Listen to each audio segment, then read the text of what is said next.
Welcome back, everybody, to another tier list. It's been a hot minute since I've done one of these with a special guest, and this time we have a returning guest of Daniel Santos. Daniel, welcome back, and thanks for agreeing to do this again. Of course. I'm really happy to be back. I think it's been like a little over a year since we did the leprous one. So I was like, Mhm. I'm ready to do this again. Yeah, and people can find you also on YouTube. You do excellent and amazing video essays, Oh, specifically thank you. around like video games. So you should go and subscribe to Dan's channel. I've left it down below to give him a follow. Thank Um, you. but yeah, we have a little bit of an overlap in terms of musical enjoyments, specifically within the prog metal scene. And this time, as you can see Absolutely. with the layout that we've got, we're doing some Between the Buried and Me, their studio albums. Um, Pretty excited about this one, actually. Yeah, Yeah, I, yeah, me as well. What I wanted to ask, what's your mhm. history with the band? Like, how did you I get was into them? I was going to ask you that first, but yeah, since you asked me, I'll get into that.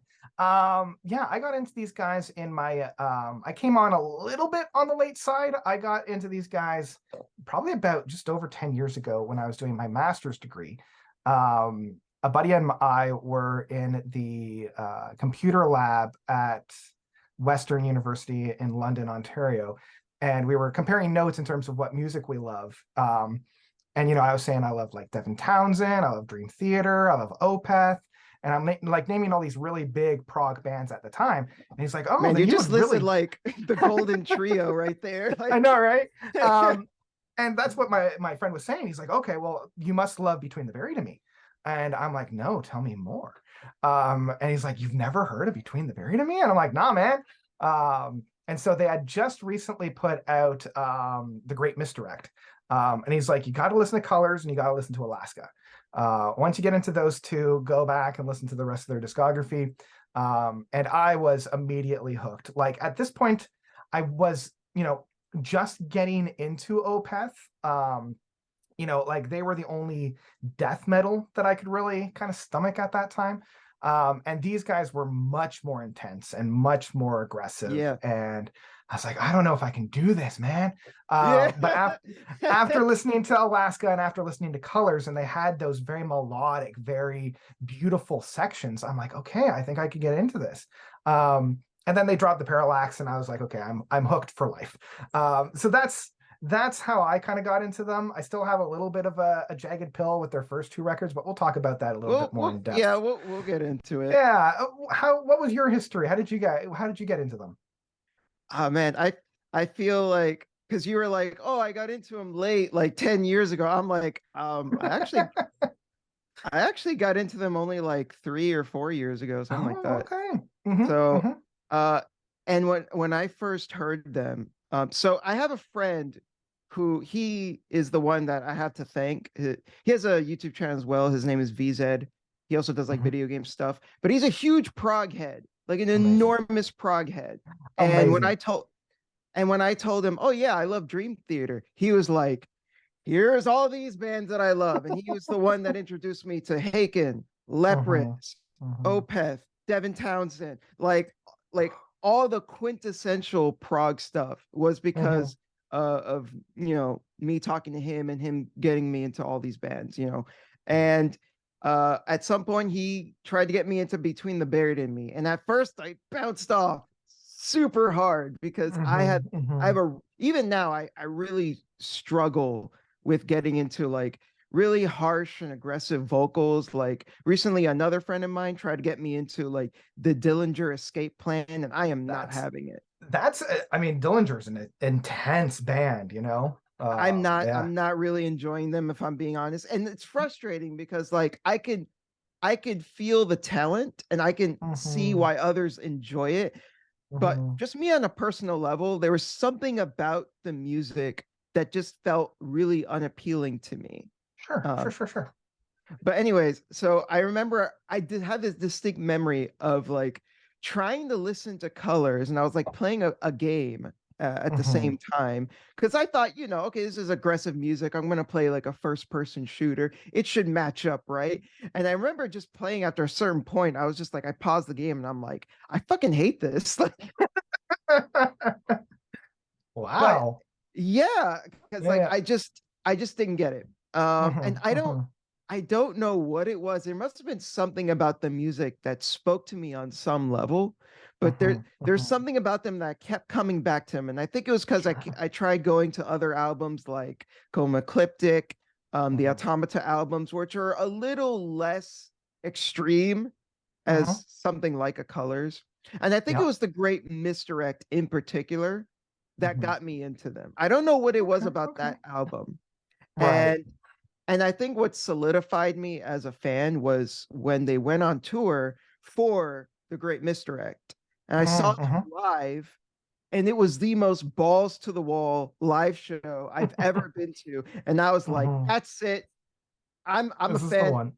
This is Yep. it. This is what I needed to transform me into a fan. Amazing. Amazing. So yeah, let's dive into these. Now, I think we're going to be rating this a little bit more like internally based on the band themselves rather than Sure. the entire musical landscape. And I like to do this just to kind of help so that we don't put all their albums into the S tier. Um, I know, Yeah. I agree. I now, agree.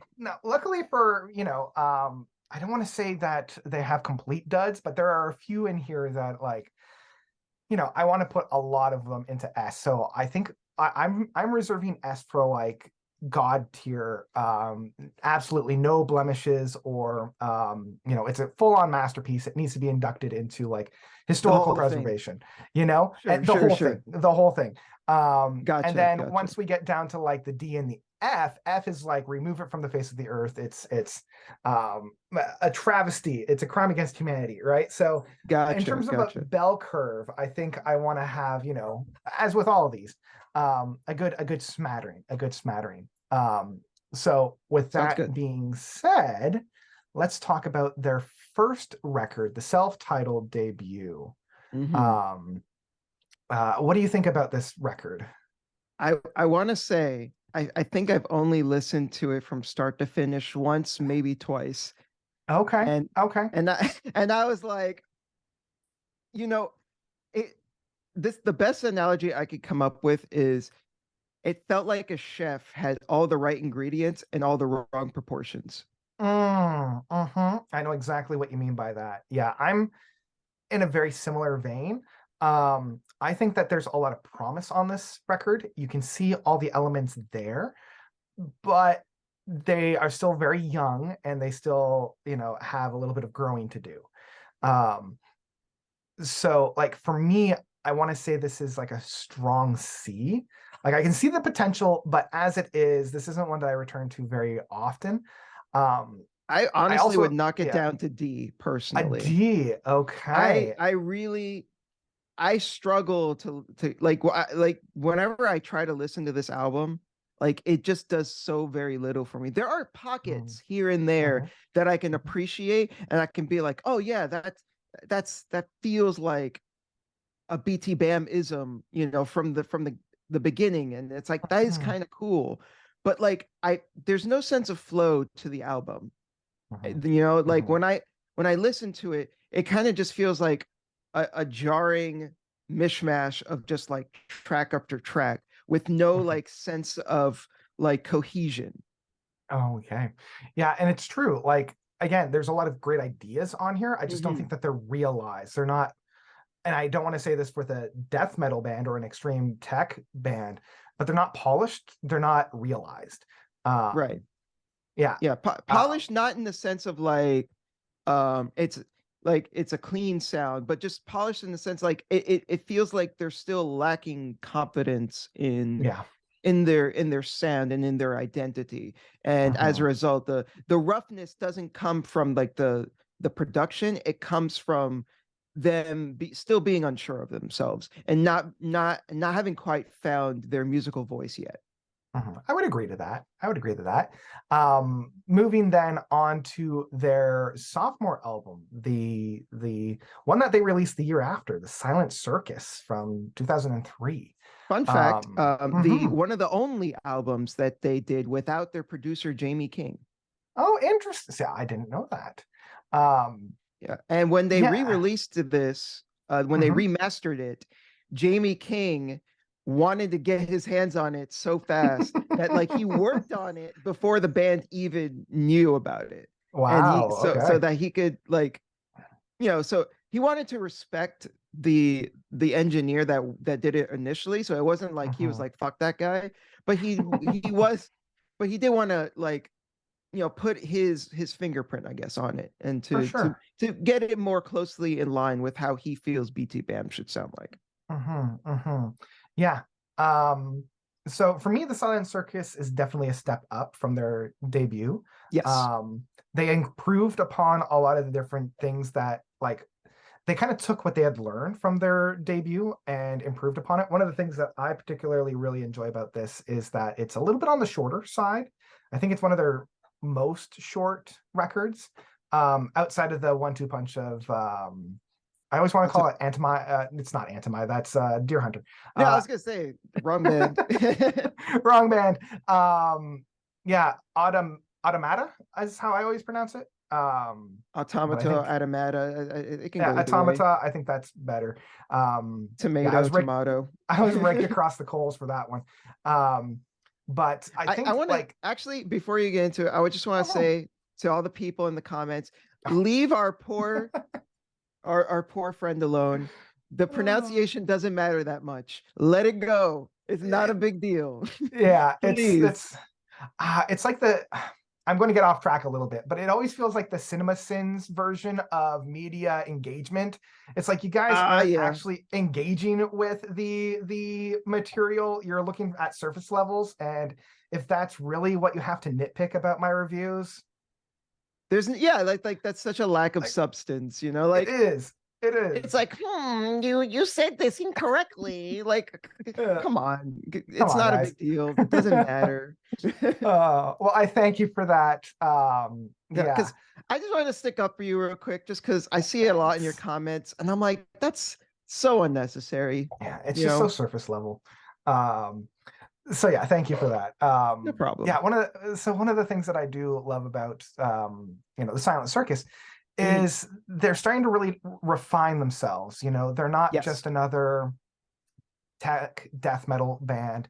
I love some of the slower pieces. They're taking their time with some of those. The final track of the Need for Repetition is just Yes. I love how this record ends, and I will listen to the whole album just to hear that finale. Love it. I still think they have a pretty far way to go before they get to their real classic stuff. But this is like the teenager album, right? Where they're going through that awkward phase of trying to figure out who they are in the musical landscape, in the death metal, tech metal.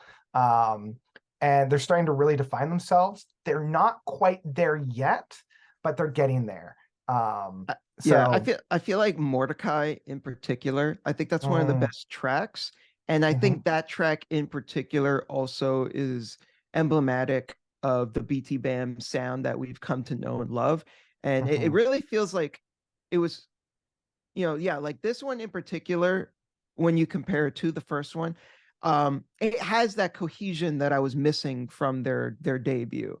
Like mhm, I feel like this album flows so nicely, and I mhm, agree that it still isn't quite there yet. Like I would not, this isn't one that I come back to often, but mhm, it's still one that like I can listen to from start to finish and I can enjoy it. Unlike yeah, their debut, which to me is still kind of rough to get through. Like this is like mhm, a significant step up.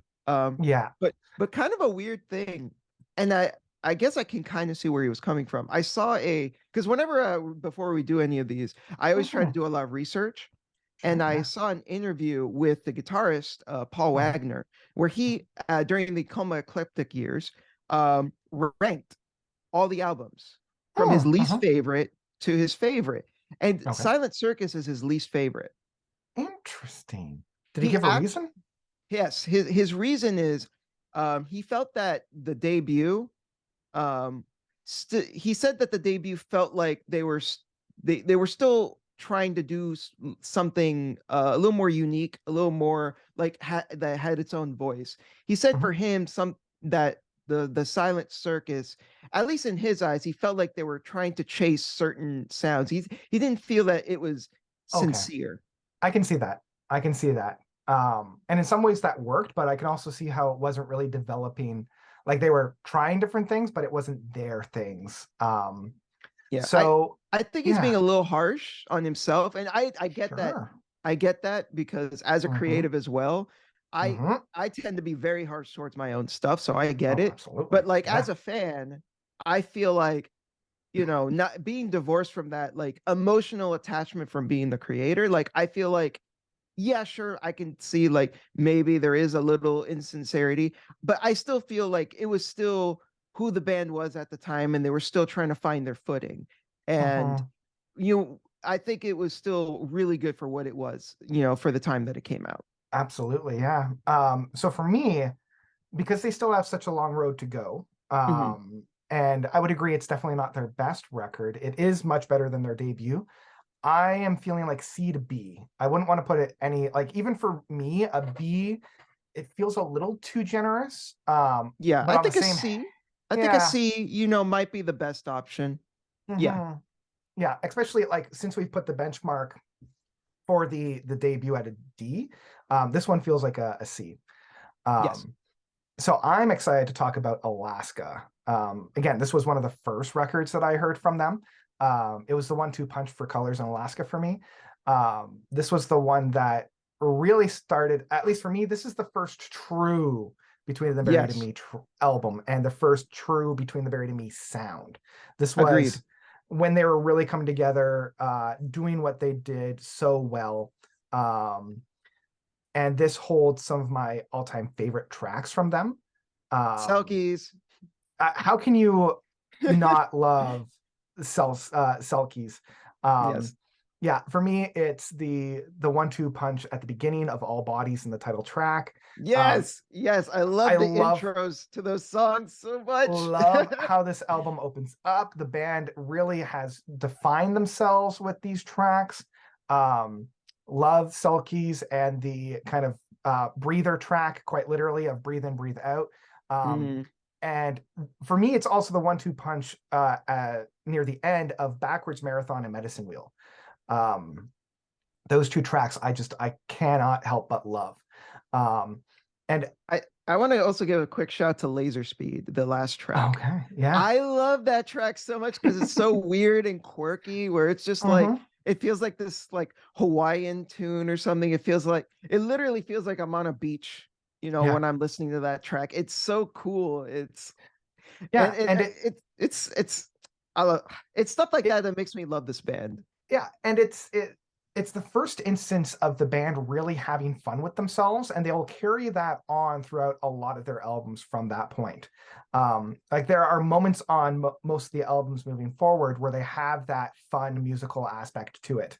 Um, so, but I will say with all that, this Mhm. album, even though it's like such a massive step forward, Yes. I still feel as though it's not their best, and there are some blemishes on this album that Sure. kind of decrease a start to finish listen for me. I mean, the first, I enjoy that it's less than an hour long because I feel like if it was any longer, it would be a little too much to ask. But Croquis and Boat Shoes, I'm not 100% here for. The Primer Yeah, and that Odd, yeah, I some of have to those agree. other tracks, I'm not here 100% for those tracks. I'm like, Yeah. if if any of these tracks were put on the first two records, it would be one of the better tracks from those. But Yes. in context of this record, I'm not as much of a fan, and I think they still have just a little bit more growing to do and refinement to do. Um, I, and I I find, think yeah, I think with Croquis and Boat Shoes, real quick, I think that mhm, album was them trying to inject a little bit of quirkiness, a little bit of silliness and fun into the album. mhm. But I don't know. I can't quite put into words. There's something about it that just doesn't gel well.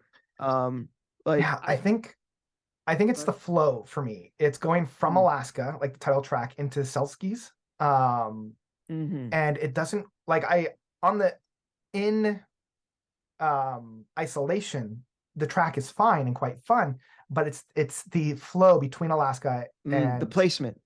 the placement. Yeah, and this is something that they would learn from and master on albums to come, where they would have those kind Yes. of quirky, fun, weird tracks.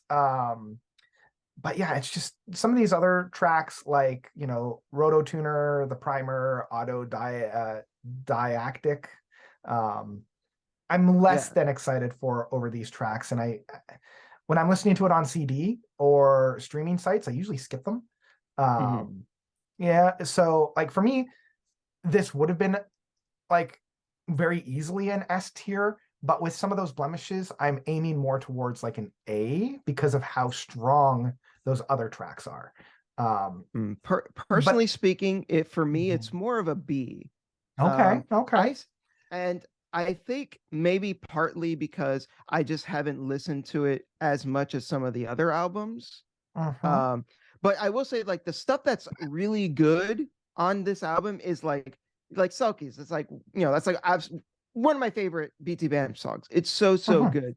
But I think I Mhm. agree with you that, like, while the peaks are very high, the valleys I think are just low enough that it brings Mhm. it down. It's still a great album overall, but Mhm. I think, but within the context of looking at their discography as a whole, Yeah. at least for me, I feel like this is a really strong, solid album, but I don't think it's like the peak, like you said. It's not like, it's definitely not, for me at least, not S tier. I know that some fans would disagree, and that's fine. Yes. Um, Yeah, I know a and lot of people that would say that this is their best work, and I can't, like, I can understand where they're coming from with yes, that. For me, kind of putting this into like comparing it with another album from a band from like retro prog, like the Flower Kings. This, I know I might be talking gibberish to some people, sure. but with Flower Kings, this reminds me of their Paradox Hotel album, where Paradox Hotel has some of the best work that Flower Kings has ever written. Um, but it also has some of the worst tracks they've ever written. Mm, And so okay. in isolation, those tracks like Selski's, and I know I'm gonna forever mispronounce It's Selkies, okay. Don't worry about it. as we're talking, like Selkies, like Backwards Marathon and Medicine Wheel, like All Bodies in Alaska, some of the best single tracks that the band has ever written.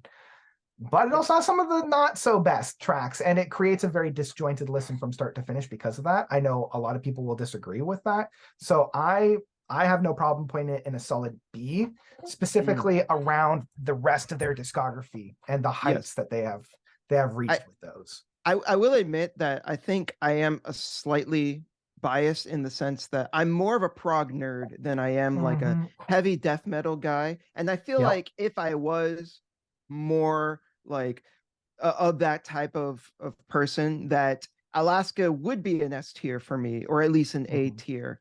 Mhm. But because I don't have that natural proclivity to like it requires more effort on my part to get Mhm. into something like Alaska. That's why it ranks a little bit lower for me. Um, Yeah. but again, that's why I can also understand if this is your S rank, if this is your favorite, I totally get it. It makes Yeah. complete sense. This is Yeah, just, absolutely. my Yeah, perspective. and I'm in the same boat. I'm much more of a prog nerd than I am in a, death metal nerd, so I Mhm. get it. Um, I think we can move on to their next album of Colors, which for me blends both the metal as well as the prog just perfectly. Um, I think Agreed. I think for me this is, their final form in certain respects. This is Yeah, yeah, this is yeah, yeah. them fully realized. This is them reaching nirvana, touching the gods. And again, I know I'm also a little bit biased because this was the one that really solidified it for me. Like I listened to Alaska and I'm like, okay, I understand what they're putting down here. And then I went and I listened to Colors, and I remember going on a walk along the Thames River in London, Ontario. I always have to put that little asterisk. I'm like, oh yeah, I was walking along the Thames in London, Ontario, doing my master's program, um, and just being transported away with so many different songs on this record. This has, for me, their absolute best tracks, and in a Mhm, way mhm. that works so well because it really is like one piece of music that's just subdivided into all these different tracks. Um, yeah, there's even the tracks that I'm not as big of a fan of, I can still say I love them, like even like Informal Gluttony, which I'm not the biggest fan of, and Viridian, again, not the biggest fan of, but if you But put this, Inferno Gluttony has such great lyrics though. Like I know, I'm just saying, like when you compare it to like Son of Nothing, Ants of the Sky, prequel to the sequel, and friggin' White Walls, like I, again, like I you put Infernal Gluttony, you put Viridian on Alaska, you put it on any other album, and it's like the highlight of the album. Just when you stand between those, I always kind of have to look at the good and the bad. But really, I think Viridian is so important on the album though, because the album is such absolutely. a barrage. It's such a barrage of intensity that I feel like Viridian being like this beautiful like bass, just like serenade. It perfectly sets up White Walls. I mean I still kind of get where you're coming from, but like I don't know. I guess I'll show my hand and say I think this is an easy S. It's not to same, me. absolutely. I'm just going to put it right in the S. Go ahead. This isn't even just an easy S for me. This is my favorite BT Bam album. It's so funny because before I was saying that it was one of the first I listened to and I hated it, but now, like, if someone were to like pin me down, and ask me what my top 3 favorite albums are, I think this is at least number 3 or number 2. Yeah, which was why I was laughing when you said you hated this album at the beginning, because I'm like, yeah, there were times on this album where I was like, ooh, this is a really jagged pill to swallow, but I still could acknowledge the masterpiece behind it. But yeah, once you get over that, man, this album just keeps rewarding, and it's what the original album came out in 2007. So we are 15 years out, if you can believe it. And this album still rewards me every single time I listen to it. Like I still get jazzed. I still get excited about all these tracks. And the first time I saw Between the Buried and Me live, they did the whole Parallax Part 2 live, and they're doing that again, actually. I know, I have tickets for it. I'm so excited. Me too. They're paired up with Thank You Scientist, that I'm so excited for. They're also paired up with Rivers of Nile. I don't know if you've listened to them. I'm not familiar with that one, so I'm gonna have to do a little bit of homework for that. Listen to Where Owls Know My Name. Where Owls Know My Name. I'm writing that down. That is their 3rd album. I love that album. It's really good. Trust me. Okay, no worries. But as an encore, they played Son of Nothing, and nice. I was transported. Even after the Goliath that was Parallax Part 2, which we'll get into in a couple albums, I still had that energy, that gas in the tank to be transported with Son of Nothing. And I know most people will say Ants of the Sky is better, and apples and oranges. Love that whole Son of Nothing, Ants of the Sky. What can you all like say to try to knock this out of a S tier? This is a masterpiece of prog metal. Agreed. Just in general, like not even starting to subdivide into like the prog tech, the death metal. I think anybody that loves prog will get something out of this album, even if you have to wade through some of the more harsh vocals that I know not a lot of prog fans love. And it's also a very like accessible prog piece for any metalhead. If you're a metal fan, you're going to love this record as well. There's something for everybody on this record. Agreed. If you'll allow me, I want to do like a quick analysis real quick on White Walls in particular. So I did, like I said, I did a lot of research, and like one of the things that I learned about this album in particular was that the band was kind of like in a weird spot where they were unsure of where they belonged in the industry, and when they made Colors, it was them kind of making a statement saying like, we're here and this is who we are. And I feel like White Walls in particular is very emblematic of that, and it's kind of like in the name itself, where if you think about like the white canvas. This Mhm, is them saying that they're going beyond that. They have white mhm. walls, and it's supposed to represent like limitless possibilities and potential. Love that. And I feel like it's also supposed to represent like the uncertainty of the future, but that it is also theirs to make with what they, with the tools that they have, and that Mhm. they're ready for the challenge. Love that. Love that. Love that. Love that. Yeah. I love White Walls. I love how that ends. That final guitar solo at the end of White Walls, one of the Hmm. best Hmm. pieces of music ever written. Like just full stop. One of the Agreed. best pieces of music ever written. And I think, and we'll talk about this later on as we go through their discography, I think they've been chasing that for a lot of their other albums on how to end an album perfectly. So Yeah, yeah. yeah. I definitely see that. White Mhm. Walls is such a It's so good. phenomenal finish. Like, I don't know if they ever quite reached it, but like I think they've gotten pretty close, to be fair. They've gotten close. They've grazed it, but I don't think they've actually like held No, on to it. not Um, quite. Not not quite. quite. But we'll get Um, into it. yeah. So let's talk about the follow-up. They've come out, they've made that statement, they've told us who they are, they've fully realized who they are. Where do they go from here? So how do you feel about the Great Misdirect?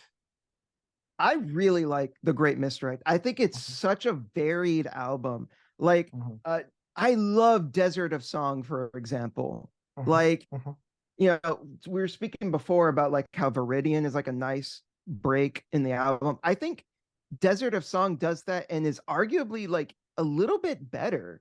mhm. Which I think some people might think is like heresy, but like I think it has such a cool atmosphere to it. But Mhm, I I just think that this album, I love that it's only 6 tracks, but mhm, like it's still so meaty. It has so much energy to it, and it really feels like you go on a journey. And you could say that mhm. for a lot of BT Bam albums, but like I don't know, this one in particular really does feel like you're going on this like epic of sorts. Mhm, Um, mhm. and yeah, speaking of like finishing off an album, dude, Swim to the Moon. Yeah, Uh I yeah. I kind of go back and forth on is Swim to the Moon on the level of White Walls. I kind of want to say it is, because it really is such a phenomenal track, and it really solidified that when I heard it live. When I heard them play it live, I Mhm, I I really felt like I was transported, like you were saying mhm, before. mhm, Like it's not even just a song, it's an experience. mhm. Yeah. It's so good. Yeah. So I'm glad that you were saying all that because I'm in the same boat. For me, this is my favorite Between the Buried and Me album. Full Cool, cool, stop. cool. Um, every single track off of this album, in my mind, is perfect. Um, there's no blemish for me on this record. As with you, I love Desert of Song. I think it's their best mellow, like strictly mellow track. Yes, strictly Um, mellow. Yeah. because there are moments on all their, well, not all their tracks, but a lot of their tracks that have those mellow parts to it. But yeah, in terms of It, like it's strictly mellow, it's it's it's my nice. favorite of theirs. While I do love that they have a bunch of songs that go smoothly into the mellow stuff, it is nice to have a track that is Mhm. just mellow. And another cool I agree. thing, this is actually my not his favorite, but it's one of my dad's favorite tracks by BT Bam. Oh, I can. It's a very good crossover track where like anybody that's not familiar with death metal or tech metal can enjoy it because of just Yes. um how accessible it is, but like accessible without sacrificing their artistic flair to it. No, Um yeah, absolutely. so Absolutely. love this album. Much like you, I go back and forth whether I like Swim to the Moon or White Walls more. And in terms of like an album finisher, um, White Walls was immediate for me. Like upon first listen, I was like, this, I need to re-listen to this album because of how good that last track was. And that kept pulling me back into Colors. Swim to the Moon was a little bit more of a slow burn. Yeah. Because of how complex it is and how dense it is. It took me a little bit longer to really get into it and really like I remember listening to this for the first couple of times, um, and being a little taken back by it, but really growing to love the record, and love Swim to the Moon to the point where I could probably say Swim to the Moon is my favorite, Between the Buried and Me track, I especially can when they see play that. it live. Especially when they play it live.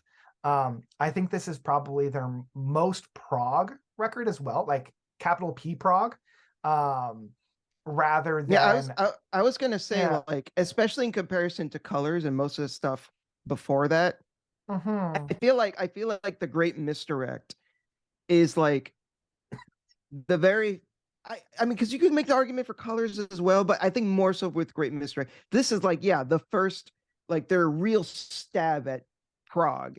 Yeah, And I think yeah, that's another reason why this album sticks out so much for me, where yeah. I feel myself coming back to it, like, especially when I'm like at at the gym or something, Hmm. like the Hmm. the the fact that it has like such like variance to it, it allows Hmm. you know, it allows for so many different like feelings, and that works Hmm. well with when you're at the gym. I don't mean to Absolutely. I don't mean to like, flex or anything, but No, yeah. no, no. I mean, if you want to flex, go for it. This is why I have my guests on here. Um, but no, like when I compare this to Colors, like Colors is Mhm. the one of my favorite death metal records that have prog aspects to it. The Great Mhm. Misdirect is one of my favorite prog records that have death metal aspects to it. That's how I kind Yes. of distinguish the two. Um, yeah, this Cool. whole Yeah, album yeah, for I see me, that. I see that. yeah, I can also understand how if like how the Great Misdirect for me is my favorite record, while I can still say that Colors is their best record, if that makes sense. Like Yes. on a technical level, on the paper, in a philosophical way, I can see how people would say that Colors is better, but I will sit down and listen to the Great Misdirect far more often.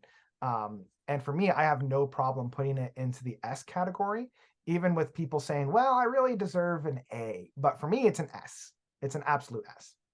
I say bump it up to S. Then it's going into S. If I have your permission, it's going into S. For sure. Yeah, yeah, yeah. No, um, no problem.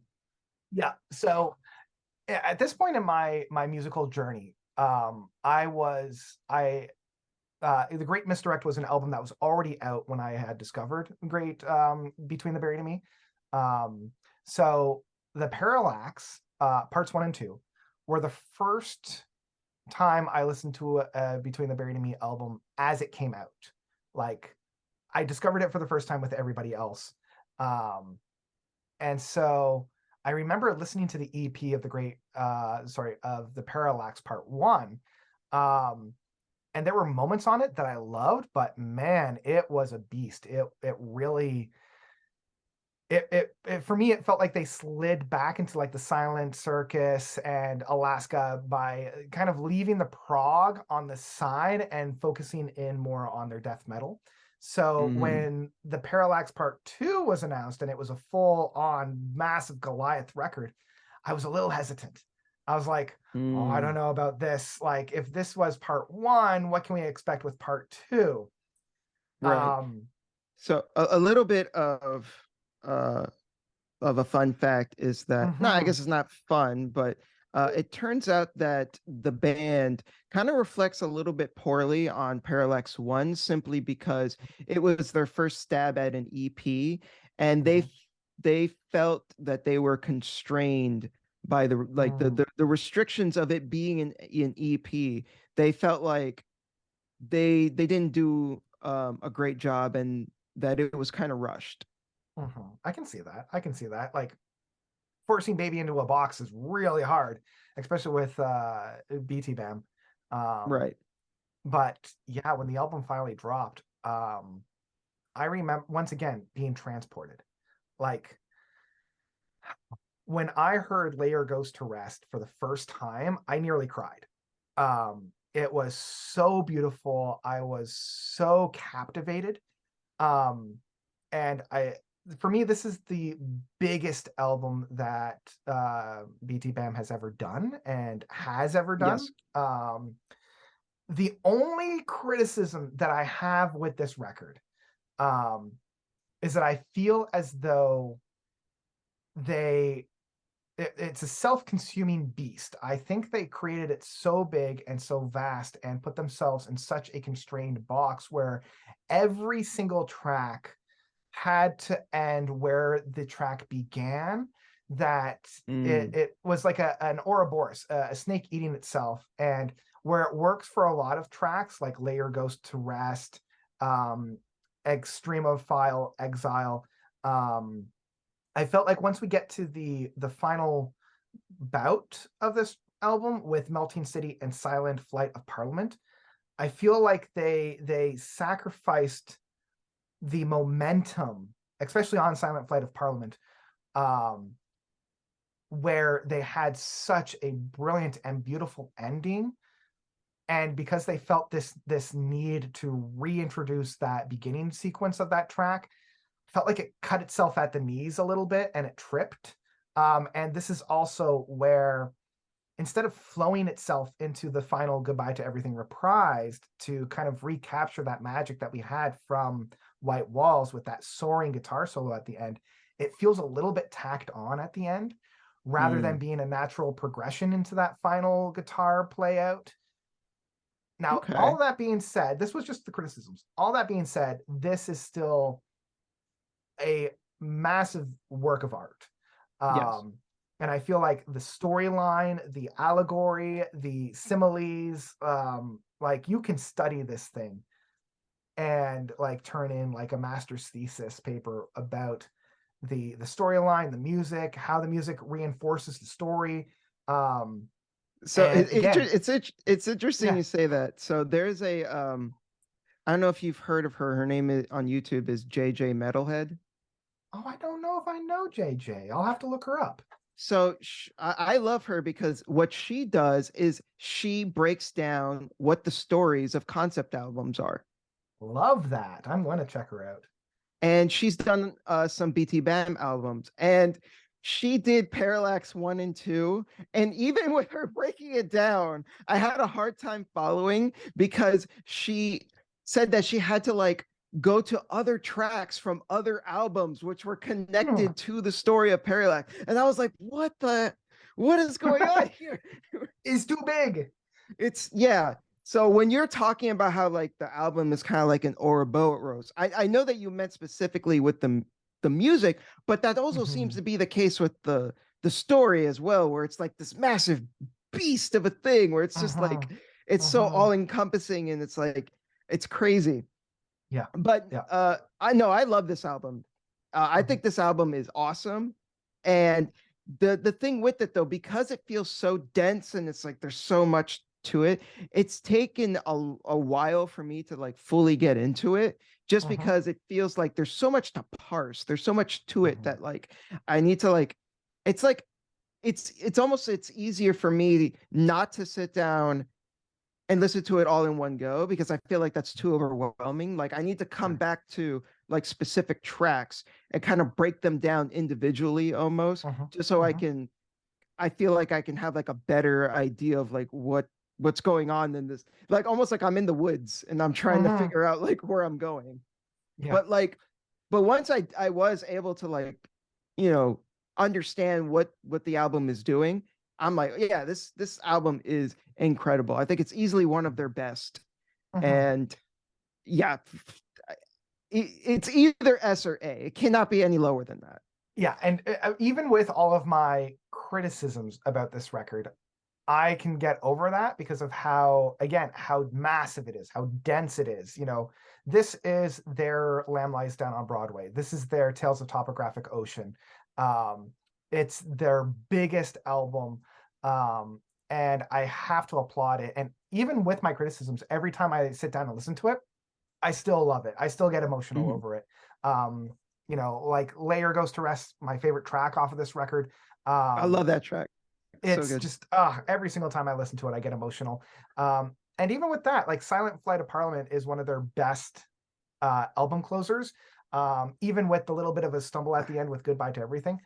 Yeah, but I Um, still really love that like opening riff that oh, like so every time I hear it, it's like so oh goosebumps, yeah, so good. the actual riff itself is just so good. So yeah, I still think like the three album punch of Colors, Great Misdirect, and Parallax, one of the best three album runs from any band. Um, Absolutely. I I couldn't agree more. Like yeah. what an amazing streak. Like Mhm, most bands would kill to have one album as good mhm. as these three, let alone three in a row. Yeah. Just they were on fire during Yeah, this and time. for me, it was like each album got bigger and bigger and bigger. And I, when they were talking about, and we can transition now into Coma Eclectic, Mhm. I was like, where on earth are they going to go next? You know, like each album from them got bigger and bigger and bigger. Like, how are they going to maintain this kind of momentum? Um, and By going the other direction. essentially, yeah. And this was like the first record of theirs that I actually got to review new. Um, Mhm. and I remember talking about it, and I'm like, yeah, where on earth could they go outside of backing off a little bit, like taking their foot off the accelerator a little bit more? And I have such a strange relationship with Coma Eclectic. Um, and part of it was the direction that they decided to go with this record. I love the fact that it's another concept record, um, in terms of like a narrative story. Yes. Um, and I love some of the areas where they go. The track that I listen to the most is I think the track that everybody listens to the most, which is Coma Machine. Yeah, Um, that I mean that track is incredible. when they dropped the single and then the subsequent music video, I was hooked. You know, I loved where they were going with this track. I think it's one of the best singles that the band has ever released. Um, but man, once we get into the weeds of this record, it goes all over the place and not necessarily in the best way, you know? Mhm. This is definitely one of those albums that I enjoy sitting down and listening to from start to finish a lot more Yes. than going into and listening to specific tracks. Because the moment you remove any of these tracks from the album, like a house of cards, will collapse. Um, I think and the biggest problem yeah, with this album is that it's called a Between the Buried and Me album because it sticks out. okay. It sticks out like a sore thumb amongst their discography, and I feel like if like let's pretend like this album just came out today by a new band that nobody has Mhm. ever heard of. They just came out the door with this. I think we would be having a completely different like feeling towards the album. I would agree. I would agree. I Yep, I think I, 100% agree. I think the reason why people hit a roadblock with this album so much is because it conflicts so much with our preconceived notions of what Between the Buried and Me is supposed to be. Mhm, mhm. Yeah, And absolutely. yeah, Especially with the momentum that we've had with Colors, The Great Misdirect, and Parallax. yes, Like not you're right, coming right. from those three albums and then entering this one, like I think I return to this record quite often and I get surprised of how much I enjoy it. But again, Yes, it at no point do I ever feel that same kind of attachment that I do with Colors, Great Misdirect, or the Parallax Part 2. Um, same. you know, and there are moments on this album that I love. But unlike those other three albums, after I listen to it, I can't, outside of the Coma Machine, think of any other track or any other moment from this album. I remember liking the album as I listened to it, but this was their first kind of step to the side. You know, if we want to use the Mhm. Between the Buried and Me language. Um, Yeah. so No, I I don't want to agree. spend, yeah. Yeah, this is one of those albums where I I can recall fondly more tracks than just the Coma Machine, but I do get where you're coming from. Where like this Mhm. one did feel like it didn't stick in my mind quite like there are like sounds from the other albums that are like ingrained into my Mhm. brain and just refuses to leave. And that happens a little bit with Coma Ecliptic, but not nearly to the same like degree.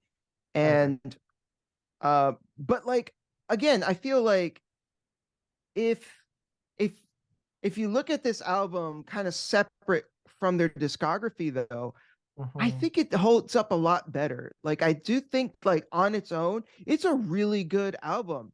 It mhm, is arguably the most proggy where it's like it's got so many like, you know, different types of instrumentation that we're not used to hearing mhm, from the band. You know, it's mhm, a lot more it's much softer, you know, more mhm, focused on being like melodic and like being a little more soundscapey.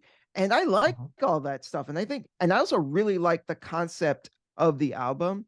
mhm, Shout outs again to JJ Metalhead for mhm, helping me mhm. understand what the heck was going on. But for those that don't know, it's basically about a guy that he hates the world that he lives in, and he's using the coma machine to like send his consciousness to like different worlds, and all of them suck. Yep, yep. Mhm, And you know, I won't spoil it beyond that, but like I just think that idea is like super cool, and that like the message of mhm. the album being like, hey, you know, don't you shouldn't take escapism too far. You can't just run away from your problems. Yeah, it's very much the grass is always greener on the other side until you get there. Um, Mm-hmm. so yeah, for me in terms of like putting this, and again, I hate to put the whole putting this with the rest of their discography. For me, this is like a BC album. Like I would say I, that I would listen to mm-hmm. Alaska over this album, but as an album, like Sure. I would say, like from a start to finish listen, I would sit down and listen to Coma Eclectic first, but I would say that like Alaska has better tracks on it. Like Individual no, tracks.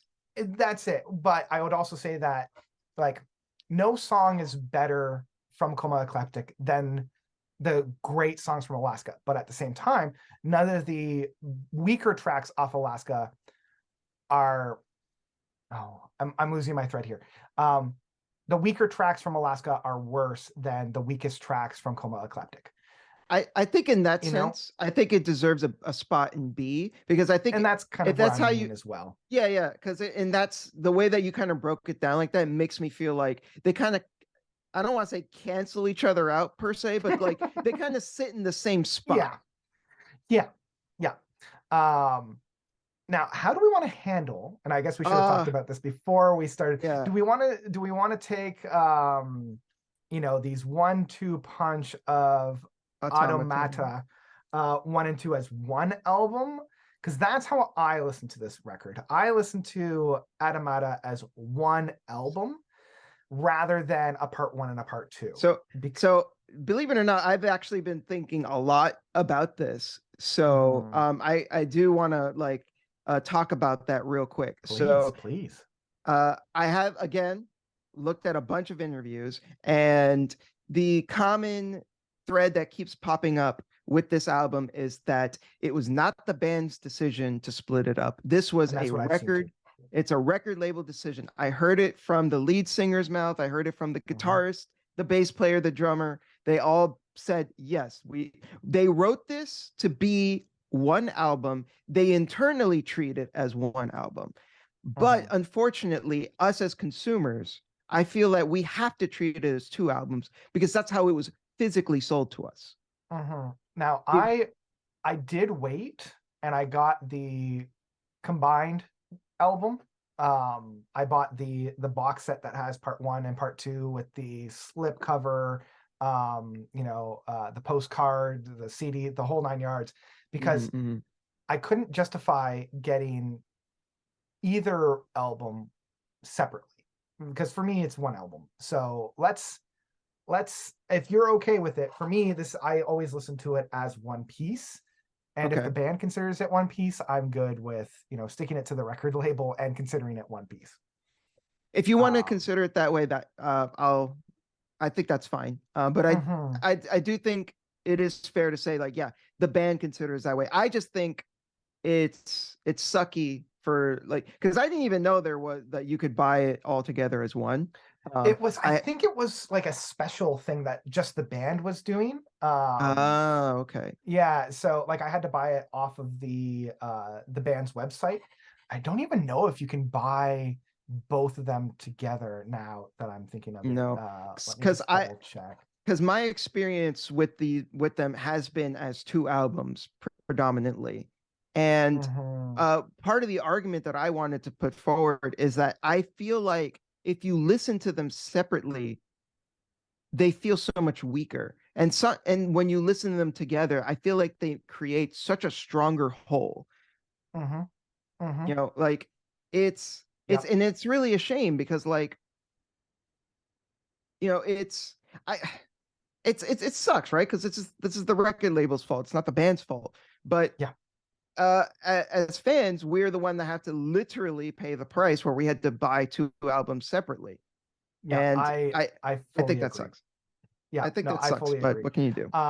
Well, and I mean, if we were to treat this as two records, there is one that rises to the top in terms of enjoyment for me. But as an overall listen, part one and part two, I think um, I think we should do it both ways. I think we should okay, treat them as separate albums first, and then after we can treat them as one album. sure, that sounds good. Um, yeah, so let's just talk about Automata 1 Okay. in that case. Um, I will admit, I think out of all their records, these two records, and specifically Automata 1, is the one that I return to the least. Um, and I think part of it was because of how it was um, distributed and Mhm, delivered and mhm. brought out. Because it's only like 35 minutes long, it took a lot longer for me to get into, and I still not the biggest fan of it. Now, I do love Condemned to the Gallows, and I do love Yes. Blot, like the opening and closing track. It's just those mid sections that I honestly, gun to my head, can't recall at all. Um, So I I feel similarly where like the first time I listened to Automata 1, I bounced off it, not because I hated it, but just because like nothing really stuck. But Same. actually in preparation for this tier list, I made a concerted effort to try and get into Automata 1 specifically because I'm like, Mhm, because it's the one of the ones I listen to the least. And I actually mhm. found myself liking it a lot more. Like I actually have Okay. grown much more fondly towards Automata 1. And Mhm. while I agree with you that the starting track, and the last track are the strongest ones, I've even found myself like enjoying those middle tracks a lot more. Um, Mhm. that being Mhm. said, I would still agree that it's not one of their best. Like I'd still say like if Mhm. you were looking at Automata 1 on its own, it's it doesn't quite measure up. But Yeah. that's the thing though, because like it whenever I reach the end of it, I don't feel like I've reached the end of an album. Yeah, It feels because like everything just stops and I'm just like, yeah, yeah, you've like reached like the intermission. You've reached the halfway mark. And yes. that's how I feel. And it isn't until it's continued, and I feel that way just transitioning into Automata 2. It isn't until we get to the Perovial uh, the bellow, the Perovial bellow. I can never pronounce that track. Um, The proverbial below or Thank bellow. you. Proverbial. Yeah. Proverbial. Yeah, that first track off of The that, first track. yeah, the story continues and the music itself continues. Um, and showing my whole hand here, I much prefer Automata 2 Me too. because of the flow of it, because it feels on its own a little bit more of a realized album because it holds the conclusion. And I love the grid. Voice of Trespass, especially with Glide being the transitional track off that, is one of the tracks I have the most difficulty with. I think Really? it holds some of the musical motifs that I feel like they held on to a little too long. Um, So especially within the quirky parts of it. And I'm like, you guys could have done that over like one refrain and then moved on. I feel like that whole it just held on to it for just a little too long. And I'm like, I want you guys to get past this a little bit more. Um, So, Yeah. Glide and Voice of Trespass are in fact my dad's favorite BT Bam songs. That's funny. Okay, yeah, I can Yeah. see that. I can see that. Uh, Yeah. and actually, Voice of Trespass was one of the songs that helped me get into BT Bam. It was one of the songs that Oh. like that I gravitated towards, and it was one of the songs that made me realize, okay, there's something here that I really Mhm, like about the band. So mhm. I don't know if maybe I'm just biased, but like I unabashedly love Glide and Voice of Trespass, Yeah. and it's my favorite part of the album. Yeah, absolutely. And I can see that. And like once we get over the moment that, I'm not as much of a fan of, once we get past that, I love the music and I love, the second half of Voice of Trespass as well as the grid. I also love that this is one of the few albums that ends on a happy note for Between the Buried and Me in terms of the storyline. Mm. And I remember Tommy being like, "Oh, is this a new chapter in the BT Bam book where we actually end an album on a happy note?" um and I will return to Automata 2 more often than Automata 1. Yeah, uh same, but same. but that being said, I will much more listen to the entire record. Yeah. Like when Automata 2 first dropped, I think I listened to it a lot more than Automata 1 when it first dropped. But then once I had both albums as the full album, like as the whole album, As a complete um, album. Mhm. it's a complete album, and I just listened to one and go straight into two. And I have a playlist on my Spotify where it's just both albums, and that's more often than not how I listen to it if I'm not listening to it on record. Um, Makes sense. yeah, in terms of like putting this guy into the tier list, I would put both of these, as much as it hurts, into the C category for me. Interesting. So, Yeah, because like it's okay. not as good as a whole. And I don't know if it was the sacrifice that the record studio put into it as splitting it up. Um, and so like I put this again as a C only because I enjoy listening to all of Coma Eclectic and Alaska more than both of these, even if I can recognize that the music found on here is probably better than both of those. Okay. Um, that's my reasoning, but I'd love to hear where you would put this guy. It's difficult for me to say. I think I lean more towards B personally. Mhm, Um, I and I think it's a lot of it is due to the strength of Automata 2, mhm, as well as the intro to Automata 1 and the ending, with Blot. Blot mhm, is such a great track. I mhm, love mhm, that track so much. I've listened to it a bunch because I love it so much. mhm. So at least for me, I feel like C is a little too low. Okay, okay. But like Yep. maybe split the difference. I know we said we would rank them together, but like I feel like What, maybe put doing something like that? I would switch them. I would say two is better than Oh. Oh, one. sorry. The way that I had seen it, I thought that was, yeah. Yeah. Um, yeah, and I'm okay with that.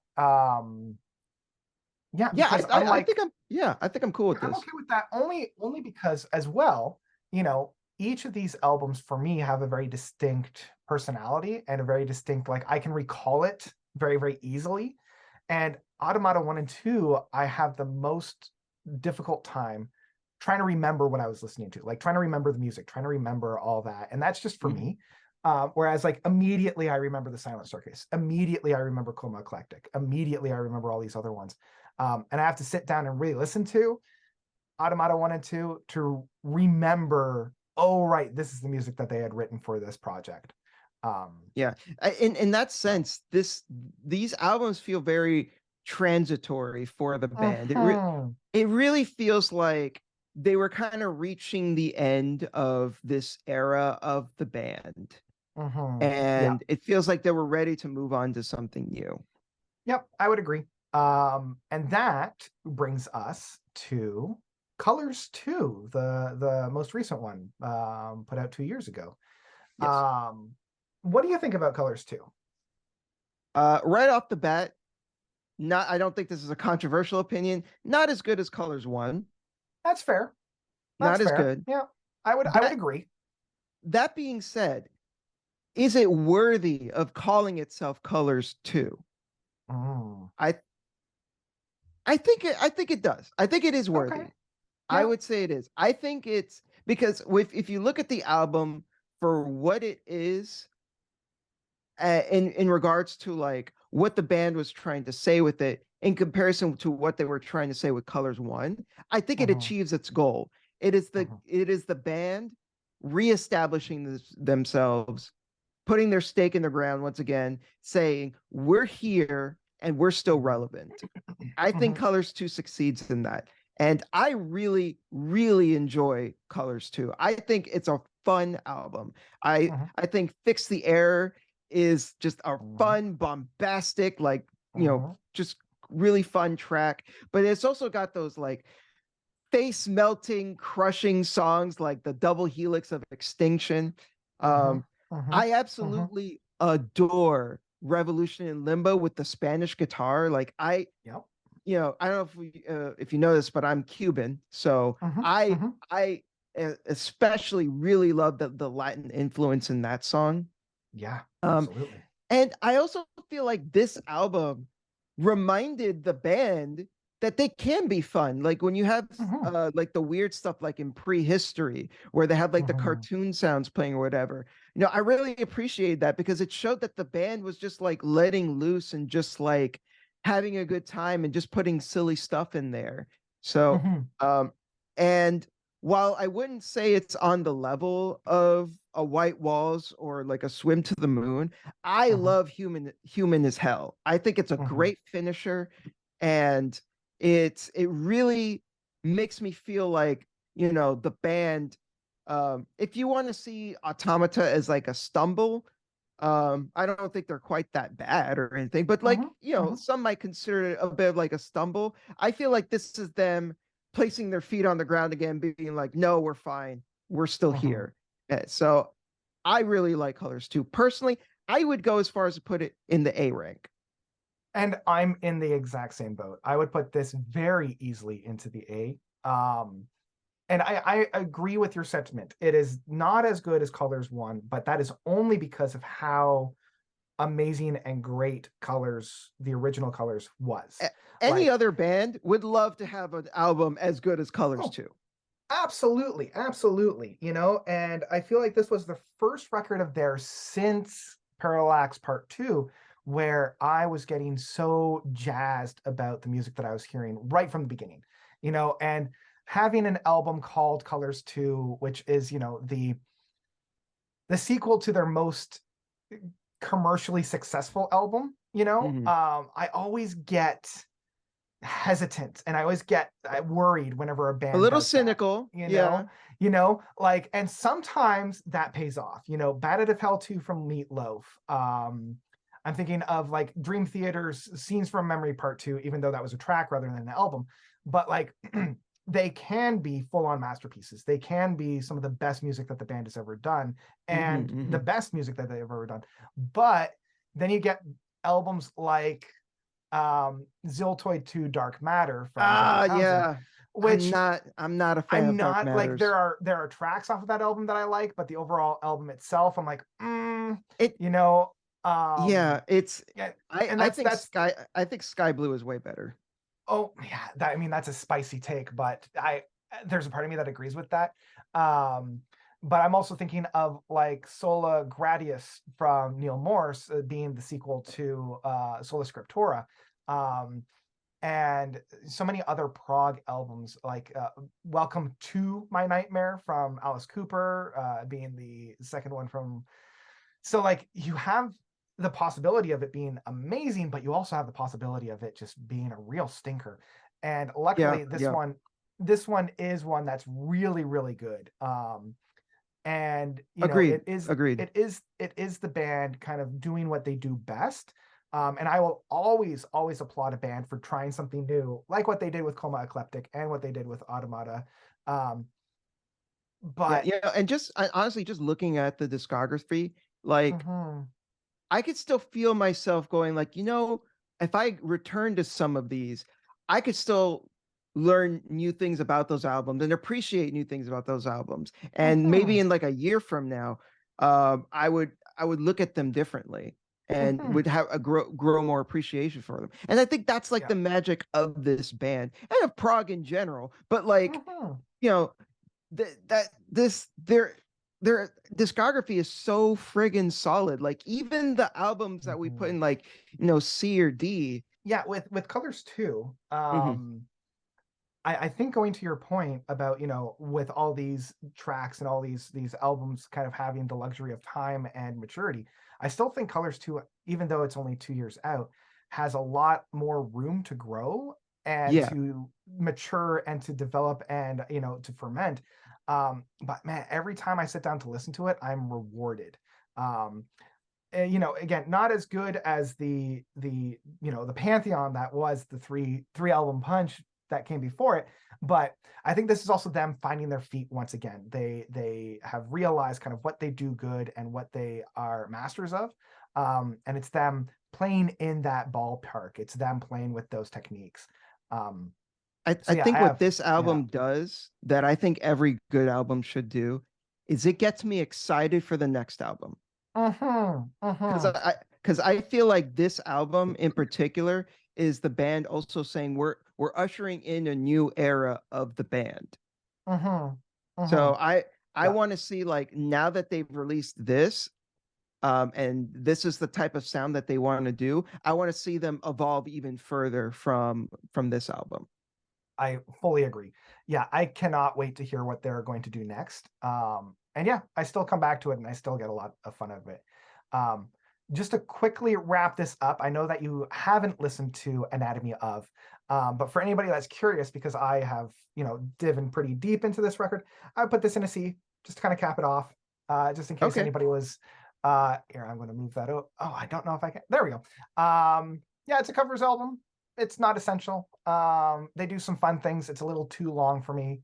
But yeah, just in case anybody's wondering, and this actually gives a really good kind of a layout that 3-3-3 with 1 and 1. Yeah, that's Yeah, kind of where I'm at for that. I'd Um, probably I haven't listened to it that much, but I'd probably also put like Parallax 1 in a C as well. yeah. Um, there are moments on this, like that first track on Parallax 1. Uh, it makes me so happy. But unfortunately, after that first track, the two tracks that follow suit, I'm not as excited about. Not as Um, jazzed for. not Yeah, as jazzed about it. I think I'm in the same boat. And again, maybe I just Yeah. need to give it another shot, but like I Mhm. just how I feel like right this second. Yeah, Yeah, that's currently it's kind how of I where I'm at. feel. Hmm. Yeah, and I'm good for that. So there's our list. I know we talked a lot on this episode, but that's generally how these kind of tier lists go. I love getting really deep into each of these albums. Um, and yeah, I feel pretty good about the layout of the land on this one. Yeah. Yeah. Yeah. Honestly, So, like this is mhm, such a phenomenal band, and like mhm, I can't think of many other bands where I would put three albums in S. I think that's a testament to just how mhm, phenomenal BT Bam mhm. is. Yeah, I'm in the same boat. Any band would be extremely lucky to have one album in the S. This one is blessed to have three. Um, so yeah, yeah. Dan, where can they find you? Where can people discover your video essays? So yeah, thank you. My YouTube channel is Daniel Santos. If you want to watch some videos about video games and anime, I actually not that long ago I did one on Scott Pilgrim, the graphic novels, and Which I love. They're one of my all-time favorites, being a Canadian and living in Toronto. A lot of that stuff is very near and dear to my heart. And just being a middle-class white guy, yeah, there's a lot of stuff that's in there that I'm like, oh, as with 95% of all media that's come out ever, I see myself in this. It's so weird. yeah. you know? Yeah, that video I did on in particular was actually kind of about that, where Mhm. it was more of a personal journey of sorts, where I saw myself in the character in a way that I was not totally comfortable with, and it was about me kind of like Mhm. coming to terms with that. Yeah, So because yeah, it gets pretty intense, and that was much like you know, one of the first ones where I'm like, wait, am I the bad guy? yeah, yeah. You know, am I the baddie? It's like, cause it's like, wait, I've done some things I've of done this. this before. Ugh, Ugh. I can't Yeah. believe that was me. Being a 20-year-old, you know, it's so much growth. Um, So much so yeah, cringe. so much cringe. So I've left Daniel's channel down below. You guys can check that out. Thank you. And I want to thank Daniel once again for coming on, gushing Glad to about be one of here. gushing about one of my favorite bands and having somebody to bounce ideas off of, and just, you know, getting deep into the discographies. Um, yeah, and Yeah, I want to thank. Yeah. I'm totally down to do this again. Honestly, Oh, I always have fun absolutely. doing these. Yeah. Um, and I want to thank everybody for tuning in and watching and sticking around for us after like an hour and a half to 2 hours doing this. So thank you all for tuning in and following along. And yeah, I think that's all I've got. So once again, thank you all for watching. As always, you guys are definitely the best. And until next time, Dan and Notes, we are out. All right.